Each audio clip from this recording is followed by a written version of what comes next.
Hi, I'm Cally Beaton, and this is my little lockdown special sent from me here in Camden in London to you wherever you are. And it's amazing, in my career, I have had the pleasure of dancing till dawn with Beyonce, of having dinner with Idris Elba, of being on a plane with Elton John, but never in my wildest dreams did I think I would be sitting here on my own, talking at a computer. So please do think of me all lonely in lockdown as you're watching this. And lockdown is kind of lonely, isn't it? I mean, by the way, I've had the virus. I hope you're all really safe and well. I've completed COVID-19. I've also completed 3 months since I wore a bottom half to a meeting. So yeah, if there's one sector that's going to go out of business, I think it's trouser manufacturers. But anyway, I digress. So one of the things that I used to do a lot of, and then since I've become, more of a full-time speaker and broadcaster, I've had less time for, but I used to work as an executive coach, and I've been doing a bit more of it during lockdown because I've got no other work. No, I do like it, but also I do have a bit of capacity, what with all the live venues that I normally speak in being shut down. And there are a few common themes among the very diverse groups of people that I have been coaching. And one of them is that everyone's feeling a bit blocked. That's how it's been described a lot, or a bit unproductive. And then people think it's only them, because you see, normally we have these lovely points of reference, don't we? We go to work and have a bit of a chat. And if you're feeling like a bit of an imposter, it sort of gets tempered by those serendipitous conversations, and they've all disappeared. And at the end of the day, we are sort of tribal animals, aren't we? There's nothing more unnatural than doing what I do for a living, which is standing in rooms full of people facing the wrong way. So I think it's really helpful for us to know that no one really feels like they quite belong anywhere at the moment. And don't forget imposter syndrome, which we think of as being a fear of being found out, is actually a term that was coined by two female psychotherapists in the 1960s to describe individuals with an incapacity to internalize their own success. Individuals with an incapacity to internalize their own success. And research tells us that almost everybody has it. About 97% of people have it. So, and by the way, if you're one of the 3% thinking, oh, I've never had it, I'm very confident, then that same research would tell us that you are either a narcissist or a psychopath. So congratulations, you may well end up running most of the civilized world. But I just want to say one other thing before I wish you well on the rest of your lockdown journey, and that is about change and reinvention. So as somebody who's worked, you can see behind me my MTV Gold disc. I worked at MTV from pretty early on in their journey. They launched in 1981 with Video Killed the Radio Star. That was their first ever music video.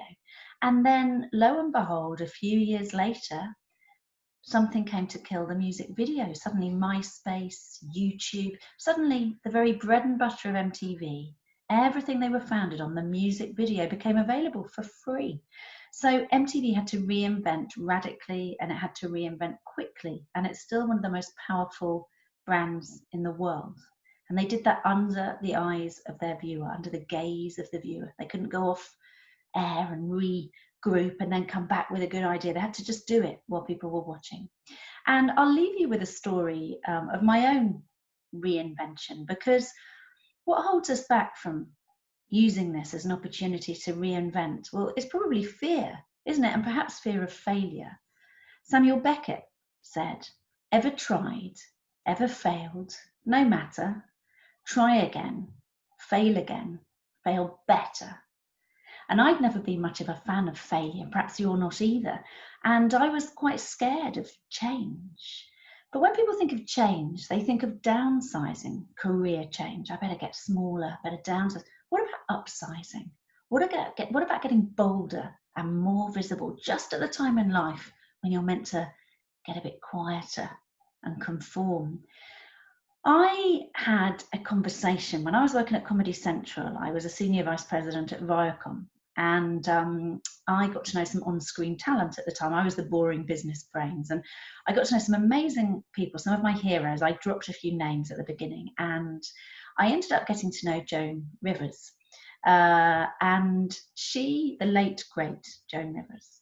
And I'd always been a massive fan of hers. For anyone who doesn't know, any of the younger people watching this, she was an incredible American female stand-up who was busting through the glass ceilings of Hollywood back in the 60s and 70s. And I grew up knowing women could be funny because of people like Joan Rivers.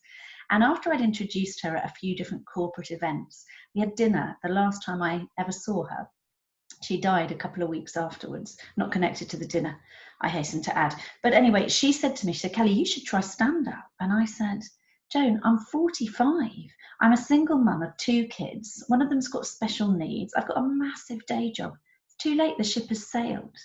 And she said, Cally, I'm 81. You're going to look back at this moment and think, why didn't I?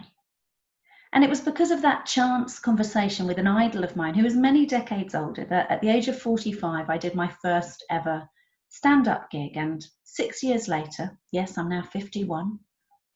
I'll take your silence as stunned. That's fine.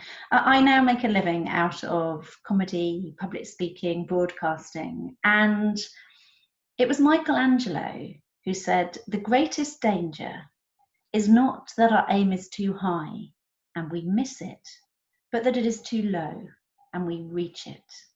Michelangelo. Isn't that amazing that that was said by a teenage mutant ninja turtle? Thank you for listening to me. I mean, there's nothing else to do, is there? So you might as well spend a bit of time with me. I hope to see you again doing something or another, but most of all, stay well, stay safe. I hope you cope with the new normal, whatever it is. Remember, you're more resilient than you think you are. And if you've liked what I've had to say, you can follow me on social media. I'm at Cally Beaton. If you weren't so sure, then I've been Dawn French. Thanks for hanging around and best of luck with everything.